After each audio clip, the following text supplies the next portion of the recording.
వాళ్ళు చెప్తూ ఉన్నారు. సార్ సుప్రీం వింత తీర్పు షాక్, విజయ్తో జెడ్ ఐప్యాక్ కూర్చో. ఇవి మూడు రకాల విషయాలు ఎన్నికలకు సంబంధించినవి. బెంగాల్ ఎన్నికలు 2 దఫాలుగా 23, 27 జరగాలి. బెంగాల్ ఎన్నికల్లో దాదాపు 67 లక్షల ఓట్లు అస్పష్టంగా ఉన్నాయి. వీటి సంగతి తేల్చండి అని సుప్రీంకోర్టుకి వెళ్తే సుప్రీంకోర్టు అది ఇది అని చెప్పి చివరికి మొన్న సమావేశమైనప్పుడు మేమేం తేల్చలేము. ఇప్పుడు అంతకుముందు ఏమన్నారు, ఒక ఎన్నికల్లో ఓటు వేయకపోతే అంత అయిపోయినట్టేనా అన్నారు. దాని మీద నిరసన వస్తే ఇదేం బాగాలేదు మీరు చేసింది అని అంటూనే, అయితే ఇప్పుడు మేమేం తేల్చలేం కానీ ఒకటి చెప్తున్నాం, రేపు ఎన్నికల్లో అభ్యర్థి గెలిచిన మార్జిన్ గనక తొలగించిన ఓట్ల మార్జిన్ కంటే తక్కువగా ఉంటే, ఉదాహరణకు 2000 ఓట్లు తొలగించారు, గెలిచిన అభ్యర్థి 1900 ఓట్లతో గెలిచాడు, అప్పుడు మీరు మా దగ్గర రండి మేము మళ్ళీ పరిశీలిస్తాము. అది ఇదే ఇక్కడ న్యాయం అండి. సుప్రీంకోర్టులో అసలు ఎన్నికల ఇంతకంటే నవ్వుల పాలు చేయడమే కదా ఎన్నికల ప్రక్రియను. అంటే అప్పటి వరకు మిగిలినవన్నీ రైట్రా, ఒక 1000 ఓట్లు 4 ఓట్లు తేడా వస్తేనే దాన్ని మేము పరిశీలిస్తాము, మిగిలినవి సుప్రీంకోర్టు. ఇందాక నేను చెప్పింది అదే, రాజ్యాంగంలో ఉన్న ప్రతి అంశాన్ని తలకిందులు చేసినట్టే. రాజ్యాంగానికి మూల సూత్రంగా ప్రజాస్వామ్యానికి ప్రాణప్రదమైన ప్రజా ప్రాతినిధ్యం, ప్రజల చేత, ప్రజల కొరకు, ప్రజల చేత కాదు కదా ఇది. 68 లక్షల మందికి ఓట్లు పోయాయంటే, ఒకవేళ ఓట్ల తేడా అంటే దీనివల్లే ఓడిపోయారని మీరు రుజువు చేస్తే అప్పుడు మా దగ్గర రండి అంటే, దీని ప్రభావం ప్రజల మీద ఎలా ఉంటుంది, ఓటర్ మీద ఎలా ఉంటుంది, ఎన్నికల ప్రక్రియ మీద ఎలా ఉంటుంది?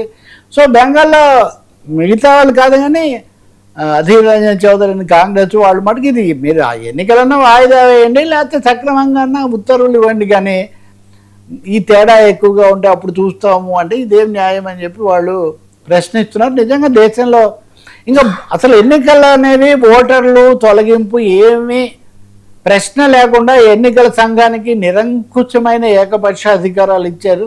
ఆ ఎన్నికల కమిషన్ను అభిశంసిస్తామంటే దానికి అనుమతి నిరాకరించారు. అడ్డగోలు వ్యవహారంగా ఇది మారిపోయింది. ఈ క్రమంలోనే ఐప్యాక్ ఐప్యాక్ అనేది మనకు తెలుసు కదా, ఆంధ్రప్రదేశ్తో సహా తమిళనాడుతో సహా చాలా రాష్ట్రాల్లో అప్పుడు మొదట్లో ప్రశాంత్ కిషోర్ ఉన్నారు, తర్వాత ఆయన బయటకు వెళ్ళిపోయాడు. కానీ సంబంధం ఇప్పటికీ ఆయన భాగస్వామిగా ఉన్నాడు, హెడ్గా లేడు కానీ. సో ఐప్యాక్ అనేది ప్లానింగ్. వాళ్ళు మమతా బెనర్జీకి చాలా దగ్గరగా ఉన్నారు, చాలా పనులు చేసి పెట్టారు, ఇదంతా ఓకే. ఇప్పుడు ఐప్యాక్ హెడ్ను ఎన్ఫోర్స్మెంట్ డైరెక్టరేట్ అరెస్ట్ చేసింది.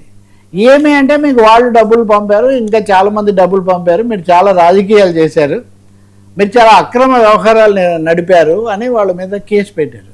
అప్పుడు ఐప్యాక్ని కాపాడడానికి మమతా బెనర్జీ ఆ రోజు వెళ్ళటము, ఆ దుమారం అంతా జరిగింది. ఇప్పుడు అరెస్ట్ చేశారు.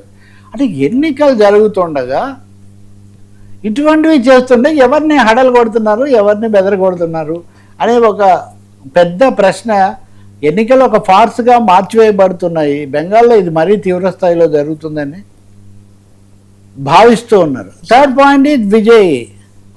తమిళనాడు ఎన్నికల్లో చాలా స్పష్టంగా అందరూ డిఎంకేకే యాంటీ ఇన్కంబెన్సీ లేదు, డిఎంకే కూటమి మళ్ళీ అధికారంలోకి వస్తుంది స్టాలిన్ అన్న పద్ధతిలో అంచనా ఉంది.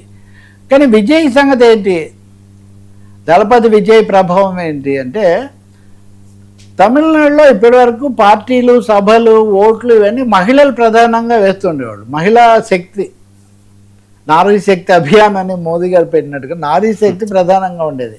కానీ ఒక విజయ్ సభల్లో మాత్రం యువత చాలా ఎక్కువగా కనిపిస్తున్నారు. ఇంత భారీ ఎత్తున యువత సభలకు రావడము, జెడ్ అంటారే, హీరోలకి అది కామన్ కదండి. కామనే కానీ తమిళనాడు రాజకీయాల్లో హీరోలు కొత్త కాదు. మీరు ఆంధ్రప్రదేశ్లో యూత్ అంటే యూత్ అది కరెక్టే,